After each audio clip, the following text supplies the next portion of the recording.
के चंडू खाने में आप सभी का स्वागत है। और मेरा गमछा कैसा है इस पर ज़रूर बताइएगा। आज 8वां दिन है जब मैं गमछा रिपीट नहीं कर रहा हूँ, तो ये केवल ये बताने के लिए कि मेरे पास ठीक ठाक गमछों का संग्रह है। और गमछा जो आजकल आप लोगों ने कूल बना दिया है, ये जब आज से 15-20 साल पहले हम लोग लेकर निकलते थे तो हम लोगों को तरह तरह के शब्दों से नवाजा जाता था, बिहारी, गंवार, गमछा वाला, ब्ला ब्ला ब्ला। अब उसमें पूर्वी उत्तर प्रदेश के लोग भी होते थे। तब हम लोग 25-26 साल के हुआ करते थे, आज से 20 साल पहले।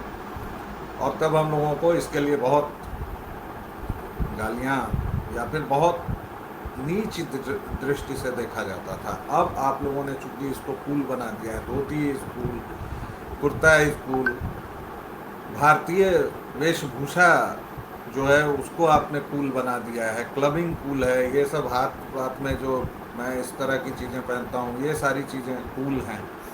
Shiva is cool.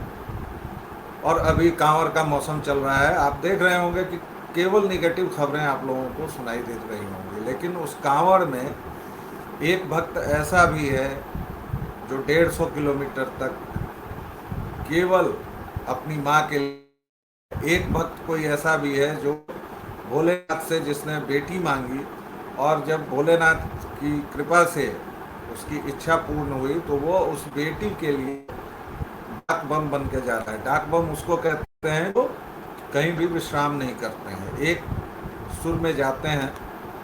और इसीलिए आप देखते होंगे कि बाबा धाम के आसपास यानी देवघर के आसपास कई सारे जो सेवा के शिविर लगे होते हैं, उसमें लोग उनके हाथ पैर शरीर दबाते हैं, कोई मुंह की मालिश करता है, कोई कुछ करता है और वो खड़े ही रहते हैं। लेकिन ये सारी बातें मैं आप क्यों कर रहा हूँ? इसलिए कि चंडू खाने में ये लगातार सुनने को मिलता है कि धर्म की बात मत कीजिए। अच्छा दोस्तों, आपने कभी सोचा है कि धर्म की बात न करें तो किसकी बात करें? अधर्म की बात करें। हिंदू मुस्लिम मत कीजिए, ठीक है साहब, नहीं करते हैं। लेकिन क्या आपने 5 बार अजान सुनी है? नहीं सुनी। आपने से हर एक कहेगा नहीं नहीं हम तो सुनते हैं, हमेशा आवाज़ आती है लाउड स्पीकर पर, क्योंकि कबीरदास ने जो कहा था उससे इन मुल्लों का कोई भला नहीं हुआ। कांकड़ पाथर जोड़ के मस्जिद लई बनाए, ता चढ़ी मुल्ला बांग दे का बहरो भयो खुदाए। कबीरदास ने ये 500-600 साल पहले कहा था। लेकिन इन मुल्लों को पूरी दुनिया को बहरा करना है तो ठीक है, अब उस पर तुरंत शुरू हो जाएगा कि कांवड़ में डीजे और ये तो वो सब प्रतिक्रियाएं हैं, उस पर भी बात करेंगे। उस अजान में क्या कहा जाता है उसको सुनिएगा, उस पर रिसर्च कीजिएगा। अब तो आप लोगों के हाथ में एक ऐसा शस्त्र है जिससे आप कभी कुछ भी खोज सकते हैं, तो खोजिए उस पर। ला इलाहा इल्लल्लाह मोहम्मद रसूलुल्लाह, ये है। सिवा अल्लाह के कोई नहीं है इबादत के योग्य और मोहम्मद है उस अल्लाह का मैसेंजर, संदेशवाहक, पैगंबर, जो कहना चाहें, जो भी ये लोग कहते हैं। दिन में 5 बार हम लोगों को ये सुनाया जाता है कि अल्लाह के सिवा कोई इबादत के लायक नहीं है। क्यों भैया, क्यों नहीं है? तुम्हारी मतलब मोनोपोली है क्या? तुम्हारे अल्लाह ने ठेका ले रखा है क्या? 47 सभ्यताओं को तुमने और ईसाइयों ने मिलकर बर्बाद किया, भारत को बर्बाद करा, पाकिस्तान बना दिया। उसके बाद भी आप लोग सोचिए, क्योंकि आप लोगों ने इस दृष्टिकोण से कभी सोचा ही नहीं। आपने कभी इस दृष्टिकोण से नहीं सोचा कि अचानक से भारत में सीरिया और इराक जैसे दृश्य क्यों हो गए। आप कभी भी इस बात पर नहीं सोचते हैं कि ये काली कनातें अचानक से क्यों इतनी बढ़ गई हैं। इस पर भी सोचिएगा, इस पर भी रिसर्च कीजिए। वहाबी आंदोलन पर जो 89-90 के दशक में शुरू हुआ, आप लोग कहते हैं कि धर्म की बात करो, हिंदू मुस्लिम मत करो, ठीक है साहब, नहीं करते हैं। एक ढांचा टूटा और उसकी प्रतिक्रिया में पाकिस्तान में हिंदुओं को मार दिया गया, बांग्लादेश में हिंदुओं को मार दिया गया। यहाँ कुछ भी होता है बांग्लादेश और पाकिस्तान के हिंदुओं को भुगतना पड़ता है। लेकिन पाकिस्तान में रोजाना रोजाना हिंदू लड़कियों का अपहरण किया जाता है। यहाँ के हिंदू तो कभी प्रतिक्रिया नहीं देते हैं। मुसलमानों को बहुत सताया जा रहा है, और मुसलमान नहीं कहा जाता है, अल्पसंख्यक का टैग दिया जाता है। भैया पहले ये बताइए कि 25 करोड़ मुसलमान अल्पसंख्यक कैसे हैं? और सचमुच अल्पसंख्यक हैं पारसी, वो कभी नहीं बताते, बौद्ध कभी नहीं बताते, जैन कभी नहीं बताते। 1% 2% इन लोगों की आबादी है, लेकिन देश के विकास में इनका योगदान देख लीजिए। औद्योगिक क्रांति देख लीजिए भारत की, या कोई भी क्रांति देख लीजिए, उसमें ये लोग कहाँ हैं? और मुसलमानों का योगदान देख लीजिए, अपनी जनसंख्या से 3 गुना ज़्यादा जेलों में है। फिर कहेंगे कि जेल में हमें ठूंस दिया जाता है। अरे भैया, अपराध तुम करोगे तो जेल में मुझे थोड़े ठूंस दिया जाएगा। चलिए वापस आते हैं। क्या बौद्धों को बुद्ध की पूजा करने का अधिकार नहीं है? हिंदुओं को देवी देवताओं की पूजा करने का अधिकार नहीं है? तो ये अधिकार मुसलमानों को किसने दे दिया कि आप 5 बार वो पिघला हुआ शीशा मेरे कानों में डालते हैं, ला इलाहा इल्लल्लाह मोहम्मद रसूलुल्लाह। पहलगाम में हिंदुओं का नाम और काम पूछकर उनको गोली मारी गई, पैंट खोलकर उनको चेक करके गोली मारी गई। अभी कुलगाम में 2 दिन पहले छत्तीसगढ़ के 2 मजदूरों को ठीक उसी तरह से मारा गया। मीडिया उसको नहीं दिखा रहा है, सरकार मौन है, क्योंकि सर तन से जुदा के नारे लगने लगेंगे। कश्मीर में केवल और केवल इस्लामिक समस्या है, केवल और केवल जिहादी समस्या है। उसको हमारे देश की एक वरिष्ठ पत्रकार बरखा दत्त, जो बरखा राडिया दत्त हैं बेसिकली, नीरा राडिया टेप्स सर्च कीजिएगा पता चल जाएगा। वो बरखा दत्त बोलती हैं कि चूंकि कश्मीरी हिंदुओं ने बहुत सारे जगहों पर, पदों पर कब्जा कर रखा था, तो इसलिए उनको मार दिया। 3 लाख हिंदुओं को मार दिया, भगा दिया, तमाम चीजें कर। आप लोगों की अभी एक नई नेत्री पैदा हुई है, नेहा बोरा, उनका एक मैं क्लिप सुन रहा था। वो कह रही हैं कि ब्राह्मणवाद जिनको चाहिए वो अपने घरों में घूंघट करें, फलाना करें, चिलाना करें, और पुरुषों के पैरों के तले कहें, क्योंकि ब्राह्मणवाद यही बताता है। प्यारी बच्ची, तुम्हें ब्राह्मणवाद का बौ भी नहीं आता है। और मैं आप सभी से कहता हूं, जेन जेड से, कि आप सभी ब्राह्मण बनिए और आप सभी ब्राह्मणवादी बनिए। इस विश्व का कल्याण नहीं है। जिस मनुस्मृति को बार बार जलाया जाता है, वो मनुस्मृति मेरे पास है। इसमें कितने अध्याय हैं, कितनों को पता है? इसमें किस अध्याय में किस चीज के बारे में कहा गया है, किसको पता है? 4 पन्ने लेते हैं और कहते हैं कि मनुस्मृति जला दी। अव्वल तो मनुस्मृति में भी जो 2000 से अभी के श्लोक हैं, उसमें से तमाम संस्कृत के विद्वान ये मानते हैं कि अधिकांश श्लोक क्षेपक हैं। 600 से 800 श्लोक मनुस्मृति के ओरिजिनल हैं। इस पर मैं एक बार पहले भी बात कर चुका हूँ कि कितनी स्मृतियाँ हैं, 18 स्मृतियाँ हैं, उसमें किस स्मृति में क्या कहा गया है, इसलिए उसको नहीं दोहराऊंगा। लेकिन ब्राह्मण का मतलब क्या होता है? ब्राह्मण शब्द कहाँ से आया है? ब्राह्मण का मतलब एवर एक्सपैंडिंग होता है। अंग्रेजी में ब्रीह धातु से बना है। ब्रीह धातु मतलब मूल, जो किसी शब्द का मूल होता है, रूट होता है, उसको धातु कहते हैं संस्कृत में। ब्रीह का मतलब होता है फैलना। तो ब्राह्मण वह जो एवर एक्सपैंडिंग है, यूनिवर्स की तरह। आप क्या यूनिवर्स की कल्पना कर सकते हैं कि कितनी है? पहले हमें पता था कि एक गैलेक्सी है, फिर हमें पता लगा कि नहीं, करोड़ों गैलेक्सी हैं। कुछ तारे इतनी दूर हैं कि हजारों वर्षों से उनका प्रकाश चल रहा है और हम तक पहुंच नहीं पा रहा है। तो ये जो ब्रह्मांड है, जितनी साइंटिफिक डिस्कवरी हो रही है, बिग बैंग से लेके तमाम चीज़ें, आप उतने आश्चर्यचकित होते हैं। अभी एक खोज हुई है जिसमें कहा गया है कि वो जो ब्लैक होल है या इस तरह की जो तमाम चीज़ें हैं, वो अगर पौराणिक कथाएं जो बताई गई हैं क्षीर सागर से लेके और विष्णु के शेषशायी होने तक, उन सब से समानता मिलती है। अब मैं उन पुनरुत्थानवादियों में भी नहीं हूं कि मैं कहूं कि हमारे यहाँ हर एक चीज़ थी, नहीं थी। कुछ चीज़ें कही गई, जैसे कणाद ने एक सिद्धांत दिया, लेकिन आज का जो एटॉमिक सिद्धांत है वह कणाद ने उस तरह से खोल के नहीं दिया था। उसी तरह विद्युत ऊर्जा का उल्लेख है।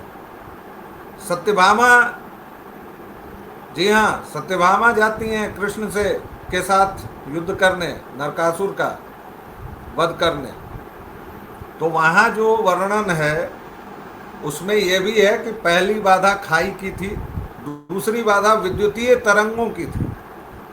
तो है,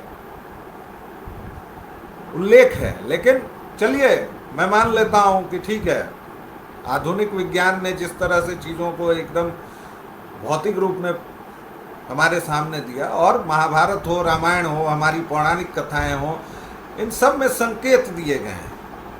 हमारे यहाँ षट दर्शन है, आप कहीं की भी फिलॉसफी से उठा लीजिए, वो कहीं से कमतर कहाँ है। लेकिन हमारी विद्या के बारे में क्या, मैं कॉल लेने कि इंग्लैंड की लाइब्रेरी का एक शेल्फ पूरे भारत पर भारी पड़ेगा। कहाँ से पड़ेगा भाई? हमारा एक कालिदास सारे अंग्रेजी साहित्य को चबा के, निगल के और थूक के फेंक देगा। समस्या क्या है बंधुओं के, बंधुओं और भगिनियों यानी मित्रों, दोस्तों, समस्या ये है कि हम पढ़ते ही नहीं। और माफ़ कीजिएगा, आप लोग तकनीकी रूप से बहुत दक्ष हैं, बहुत कुशल हैं, लेकिन इसने ना बड़ा नुकसान किया है सर, क्योंकि इस पर भी आप लोग पढ़ते नहीं हैं। इस पर भी रीलबाजी ज़्यादा हो रही है। वो 30 सेकंड का फेम, अभी जिन बच्चों ने गाली गलौज की, क्योंकि अधिकांश से पूछिएगा तो उनको ये पता था कि हमारा कुछ बिगड़ेगा नहीं और हमें इंस्टेंट फेम मिलेगा, क्योंकि गालियों को हमने तो बढ़ावा दिया है ना, फिल्मों से लेकर तमाम जगहों पर। सरकार नाकाम रही है ना, ने एकता कपूर, करण जौहर जैसों को पद्मश्री दिया है ना। किताबों की ओर वापस लौटना चाहिए। पूरी तरह आप फोन पर ही रहें तो भी पढ़ें, कम से कम आप जानें मनुस्मृति क्यों जलाई गई। क्योंकि पहली बार जिस अंग्रेज ने उसका अनुवाद किया, बाबा साहब ने भी वही पढ़ा। बाबा साहब को संस्कृत नहीं आती थी, अम्बेडकर को। तो प्राइमरी सोर्स किसी ने पढ़ा ही नहीं है, सेकेंडरी, टर्शियरी, ये सब सोर्सेज। और उसके बाद वो अम्बेडकर हो, नेहरू हो, गांधी हो, जो भी हो, कोई भी सैक्रोसैंक्ट नहीं है। हर की आलोचना होनी चाहिए, क्योंकि हमारा, आप देखिए, मैं क्यों बार बार कहता हूं सनातनी बनना होगा, क्योंकि सनातन में वाद विवाद शास्त्रार्थ की परंपरा है, आपको वो करना पड़ेगा। और मैं क्यों बार बार आप कहता हूं कि ब्राह्मण बनिए, ब्राह्मणवादी बनिए, क्योंकि ब्राह्मण मतलब आर्यभट्ट, ब्राह्मण मतलब विश्वामित्र, जिसने एक नई सृष्टि दी। यह होता है विद्रोह, यह होता है तेज। आप में से कितने नई सृष्टि करने को आमादा हैं? आप में से कितने मार्क जुकरबर्ग का जवाब देने को तैयार हैं? आप में से कितने ने, आप कह सकते हैं कि आप जो बैठ के ज्ञान दे रहे हैं, आपने क्या किया? मैंने अपने फील्ड में अपनी तरफ से एक सत्यनिष्ठ कोशिश की है, प्रयास किया है, और पत्रकार के तौर पर तमाम चीज़ों के बीच रह के मैंने जितना पाया है, मैं उससे ये मानता हूँ कि मैं ठीक ठाक रहा हूँ। अनुवादक के तौर पर भी मैं ठीक ठाक रहा हूँ। लेकिन ये क्या है, जरा एक दो चीजें देख लीजिए। जी सबसे पहले आपसे पूछना चाहेंगे आप कैसे हैं? अल्लाह की मेहरबानी है। हमला तो एक बार फिर सुनिए। सांसद जी सबसे पहले आपसे पूछना चाहेंगे आप कैसे हैं? बस अल्लाह की मेहरबानी है। बस अल्लाह की मेहरबानी है। ये भाई साहब राम मंदिर के नाम पर किस तरह का स्वांग रच रहे थे। और ये एक दूसरी तस्वीर देखिए, ये आपके यहाँ का एक ठीक ठाक अखबार है, एनबीटी, नभाटा इसको हम लोग जानते थे, नवभारत टाइम्स, अब ये एनबीटी है। इसकी हेडिंग देखिए, और आपको लगता है कि हम लोग करते हैं हिंदू मुस्लिम, हम लोग धर्म करते हैं। नहीं साहब, हम लोग धर्म नहीं करते। हम लोग केवल जवाब देना आप सीख गए हैं, और हम लोग अब केवल जवाब देते हैं। हमें लगता है कि ये ठीक बात नहीं है कि आप इस तरह से लगातार सनातन को लगातार, आप अभी देखिए जोसेफ जो तमिलनाडु के मुख्यमंत्री हैं, जोसेफ की गर्लफ्रेंड, अब सोचिए कैसी घड़ी आ गई है, कैसा समय आ गया है। जोसेफ का विवाह अभी पूरी तरह टूटा नहीं है, चल रहा है, लेकिन त्रिशा जो है हीरोइन, वो उनके साथ पत्नी की तरह उनके शपथ ग्रहण में भी थी। और कल उस स्टालिन के बेटे ने, उदयनिधि ने त्रिशा के बारे में द्विअर्थी संवाद कहे। कावेरी नदी के पानी को लेकर वो एक सभा कर रहे थे, और उसमें उन्होंने कहा कि पानी आना चाहिए, पानी जाना चाहिए, और फिर एक घटिया मुस्कान देते हुए कहा मैं कावेरी नदी की बात कर रहा हूँ। और जोसेफ ने टांग लिया स्टालिन को, स्टालिन पुत्र को। लेकिन ये वही स्टालिन पुत्र है जो सनातन को डेंगू मलेरिया बताता है, और जोसेफ के शपथ ग्रहण समारोह में दोबारा कहता है, और ये जबरदस्ती उस बात को कास्ट से जोड़ता है, जबकि कास्ट की चीज 200 साल पहले की है। जी हाँ, जाति कास्टा शब्द से आया हुआ पोर्चुगीज शब्द है, और पहली जनगणना हुई थी, आप देखिए कितनी जातियां थी, और आज देखिए यूपीए सरकार ने एक बार किया था, कई लाख रुपए खर्च किए, करोड़ रुपए खर्च किए, उसकी रिपोर्ट जाहिर नहीं की। क्यों नहीं की पता है? क्योंकि 5 लाख जातियां निकल आई थी।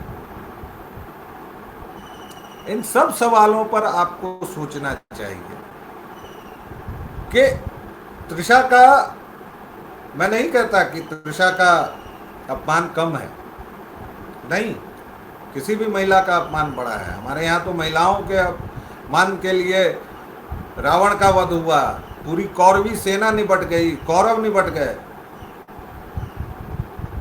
लेकिन क्या सनातन का अपमान कोई मायने नहीं रखता है? इसलिए हिंदू मुस्लिम करना पड़ता है, इसलिए धर्म करना पड़ता है, क्योंकि धर्म को हम लोग भूल गए हैं। और इसलिए भी करना पड़ता है क्योंकि झारखंड के जेनजेड वाले बच्चे आपको राह दिखा रहे हैं। ये देखिए, वहाँ कोड ऑफ कंडक्ट है कि मंच से किसी भी प्रकार का राजनैतिक, धार्मिक व जातिगत वक्तव्य नहीं दें, आंदोलन के मूल उद्देश्यों पर ही अपनी बात रखें। हमारी लड़ाई व्यवस्था में सुधार की है, इसलिए किसी भी व्यक्ति को मंच से आरोपित न करें, अपने वक्तव्य में अपशब्दों का प्रयोग न करें। और झारखंड में बच्चे पिछले 7-8 दिनों से लगातार वहाँ पर धरना दे रहे हैं, आंदोलन कर रहे हैं। और आपको मैं एक और चीज़ दिखाना चाहूँगा, क्योंकि कई चीज़ें मैं बात करना चाहता हूँ, तो ये जरा देखिए, ये रांची में मौसम बदल रहा है। फर्क बताऊंगा जंतर मंतर और रांची की इस जगह पर जहाँ छात्र बैठे, ये भी जेंजी है, लेकिन किस तरह का फर्क है उसको समझिए। ये देखिए, मंदिर से लंगर आया है, ये देखिए आप, ये मंदिर से लंगर आया है, और यहाँ पर मंदिर से प्रसाद है, आलू की सब्जी है, दाल है, चावल है, और यहाँ सब लाइन में लग के, क्योंकि कई छात्र हैं बड़ी संख्या में जो यहाँ पर हैं और लंगर को खा रहे हैं। देखिए आप, देखिए फर्क क्या है। वहां थी बिरयानी जुनैद की बिरयानी, लेकिन यहाँ पर मंदिर से लंगर आ रहा है।